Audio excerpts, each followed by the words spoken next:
અત્યારે ગુજરાત પર બધી જગ્યાએ વરસાદ વરસી રહ્યો છે। અમદાવાદ શહેરની મારે વાત કરવી છે।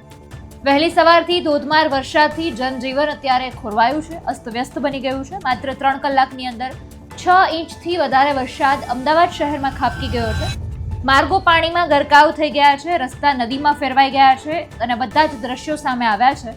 વાહન ચાલકો અને નાગરિકોને ભારે હાલાકીનો સામનો કરવો પડી રહ્યો છે। નમસ્કાર, આપની સાથે હું આકાંક્ષા। તમે જોઈ રહ્યા છો રાજકોટ। અત્યારે ગુજરાત પર બધી જગ્યાએ વરસાદ વરસી રહ્યો છે। અમદાવાદ શહેરની મારે વાત કરવી છે।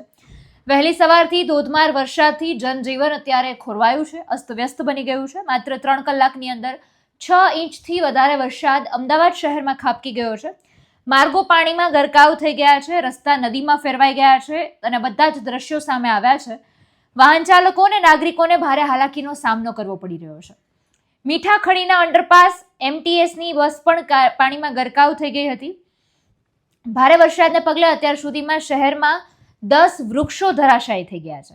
2 સ્થળોએ દિવાલ ધરાશાયી થઈ ગઈ છે। ઉપરાંત 7 સ્થળોએ ઇલેક્ટ્રિક થાંભલામાં શોર્ટ સર્કિટની ઘટના સામે આવતા અત્યારે વીજ વિભાગ પણ એલર્ટ મોડમાં જોવા મળી રહ્યું છે।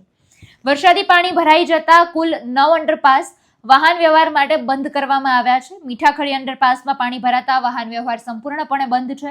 અંડરપાસમાં બસ પણ ફસાઈ ગઈ હતી ને આ ઉપરાંત અત્યારે અખબારનગર અંડરબ્રિજમાં પણ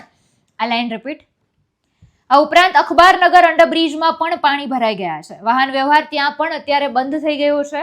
બોપલ, જોધપુર, સેટેલાઇટ સહિતના વિસ્તારોમાં પાણી ભરાવાની સ્થિતિ સર્જાઈ છે। અગત્યનું એ છે કે હજુ પણ એલર્ટ આમને આમ રહેવાનું છે, હજુ પણ વધારે વરસાદ આવી શકે તેમ છે અને એટલા માટે જ જો તમારે કોઈ પણ પ્રકારનું કામ નથી તો તમે ઘરની બહાર નીકળવાનું ટાળો।